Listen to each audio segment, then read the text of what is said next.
hasieran izan zen ezin ulertu ura zertzan. Izan ere, etzan ohiko kulturetxe bat, etzan arte galeria bat, etzan auditorium bat, ezta ere antzoki bat, baina hori danetatik zerbait bazeuken, ezta?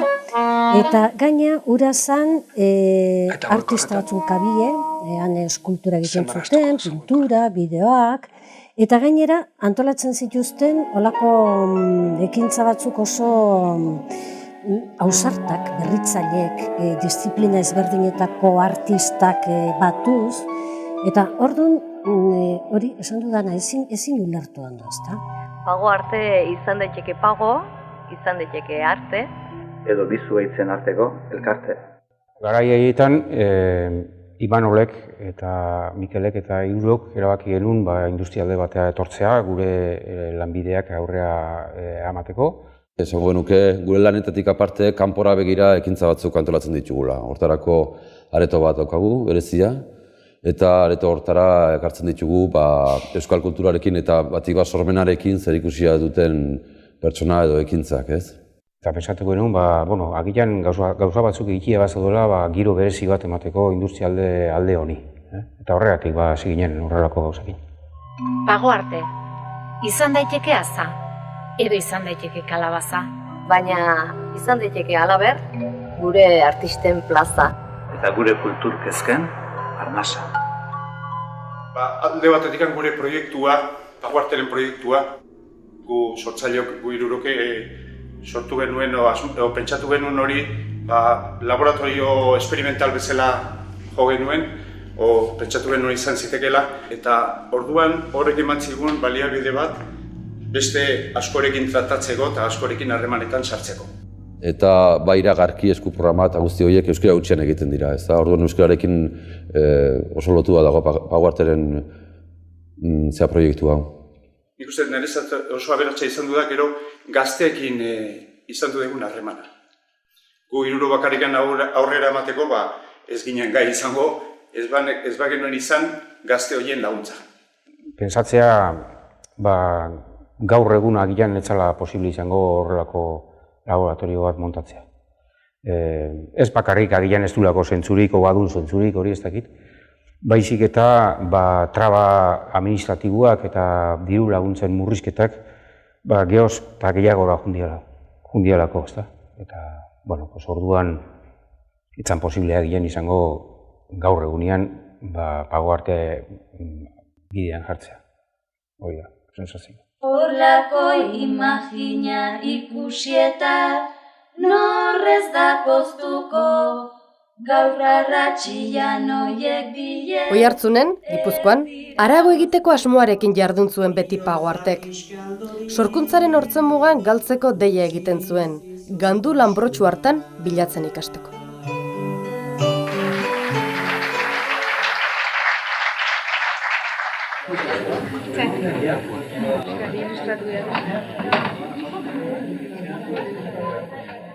Pago Arte, izan daiteke zisne, edo izan daiteke ate. Baina batez ere izango da euskal kulturaren ate. Gatibu batek soilik egin dezakeen eran, amesten dut iragan egunetako bizitzarekin. Txerriki eta urdai azpikoarekin. Saltxitxo egunak haiek, arroz esnezkoak, legatza saltxan.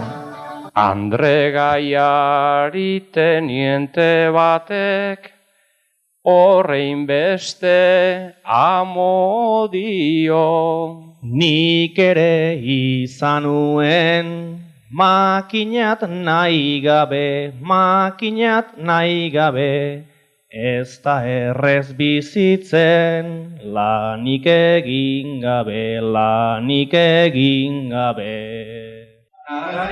Euskal kulturako izen ezagunen topagune izan zen, eta zorionez lorratza laga zuen horietako askoren artean. Eta artista eta publikoaren artean sortzen da olako lotura lotura sakon eta fin bat, eta lekua eta okasionia bere grazia maiten du. Nik uste dut, Oiartzunen Pagoarten elkarte hau talde hau sortu zala, oso gauza politak egin zirela, bai irudizkoak, bai hortzezkoak, kontzertuak, poesia errezitazioak, bertsolari saio bereziak, musika kontzertuak, eta oso polita izan dela zera. Ibilbide hori eta egitasmo oso interesantia. Hori Pagoartekoa, eta beretan, kanpoan norbaitik kontatu, eta zein indarra, horrako duela eta oaindikan. Ni behintzat beti gordatuko dut Pagoarte, Euskal Herrian urte batzuetan gertatu zen mirari txiki handi bat bezala. Pagoarteko espiritua degularik lagun, Euskal kultura landu deza. Oroitzapen sakonak laga ditu Pagoarteren jardunak, berehalakoan ahaztuko ez direnak. Bat aukeratu beharko banu, zaila dana. Aukeratuko nuke behar bada Zumeta Gernika margotzen ari zenean, eta bere errotara joan gineneko atxalde uratu gogoratzen ez da nortzu geunden argiako kazetari batzuk, Antxon gogoratzen dut. Hautan talde bat eta nizako atxalde hori behar badare lan asko gustatzen zitzaidalako, baina alako magia hori itzapen badaukatzen inguruan.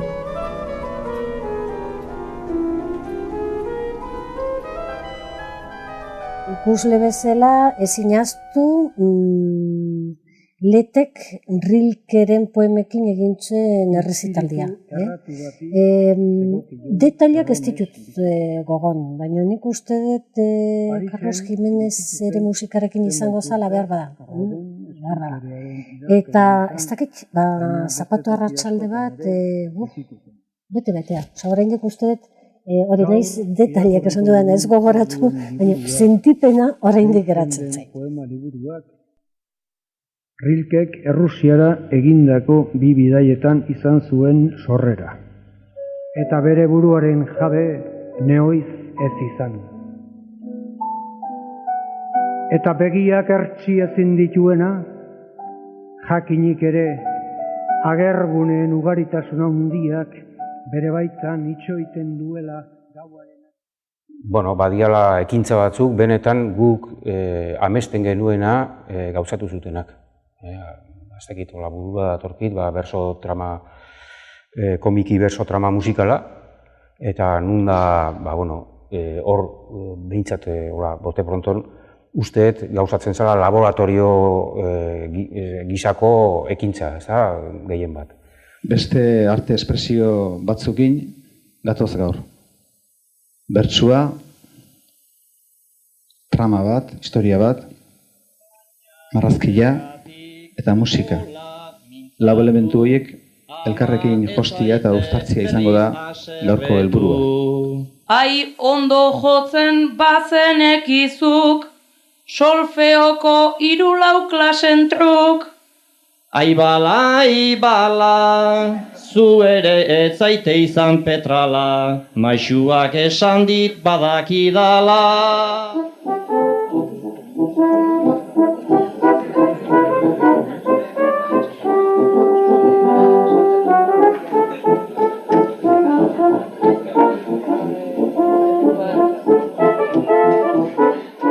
Diversioa. Benetan diversioa izan zen.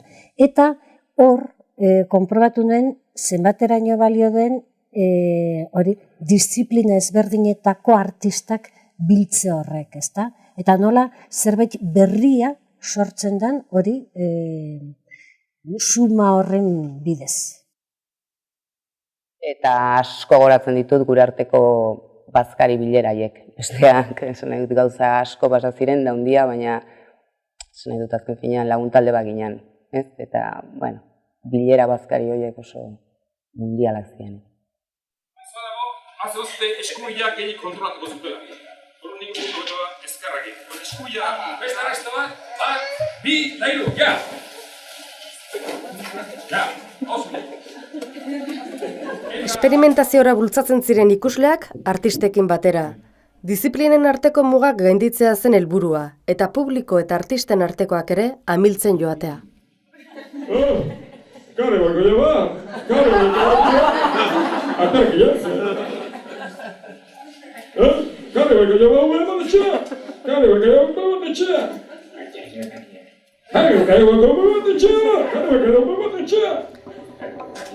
Artista plastikoen jarduna izan zen Pagoarteren zutoinetako bat. Hasi berriei abiatzeko bultzada eman zitzaien, eta ibilbideko luzeko artistei erakusleku kutxun bat.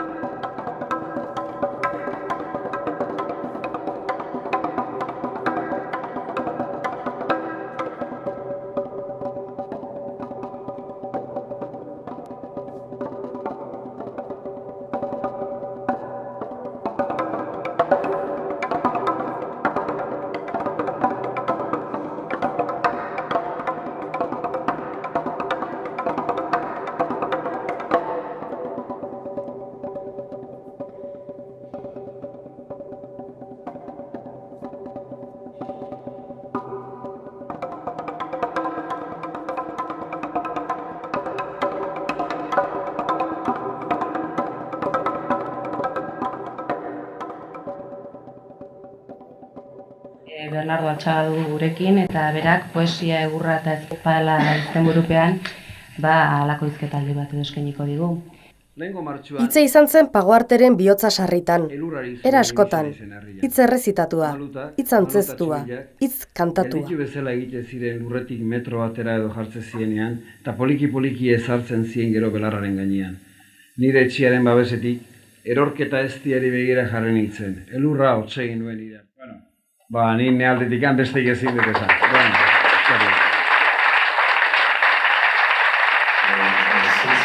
Zer jotzen dut estilo?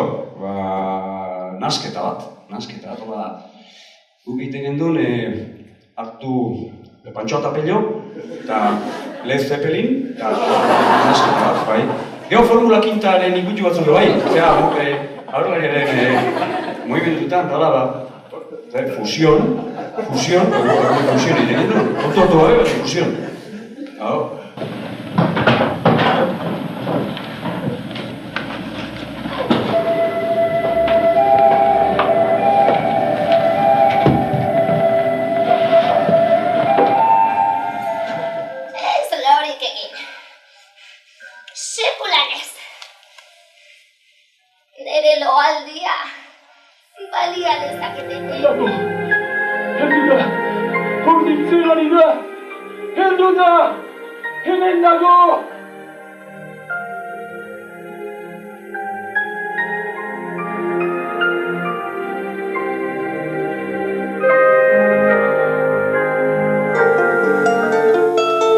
Gaizkiuzu fandak marihuanaren kearekin. Seritatean nagusitzen denean gure umorea babesteko. Sentitu nahitan horren ordez nekaduraren numela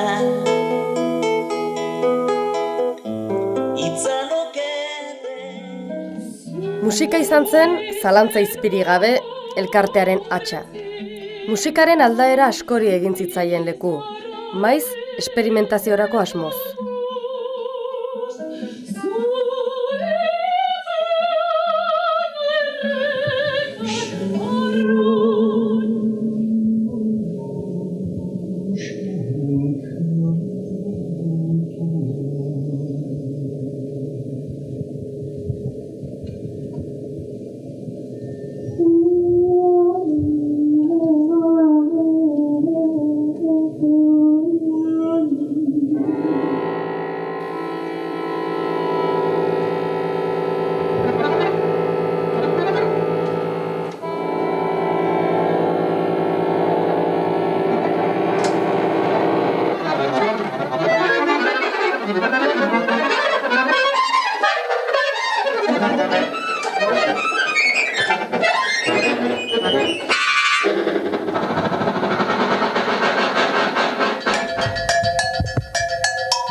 alten salatagia itxaropen ez dia begien gauean.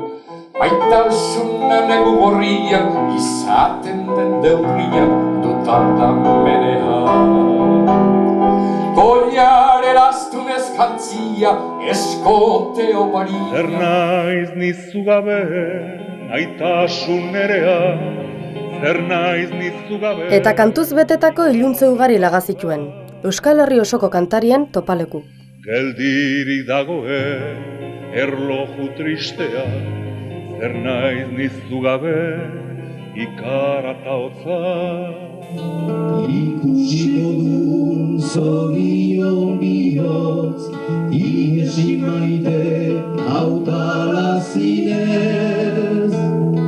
Egin dezala kanpoan izotz, aidurunago amore minez. Aidurunago amore minez. Zuan errenituen, inoiz errepikatuko ez diren, irekinen erregina egin niko ametsa.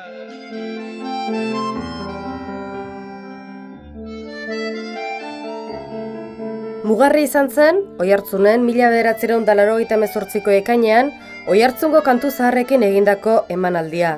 Oiartzuar kantarien bategite aparta izan zen emanaldia. Kontzertu hartan oinarrituz, CD bat argitaratu zen, arrakasta handia izan zuena. Iruditu zitzaidan monona, gaztainan morkotxa. Buenos días tengan ustedes, señora, ¿cómo lo pasa usted? Osasunakin gaztelaniaz yo no sab.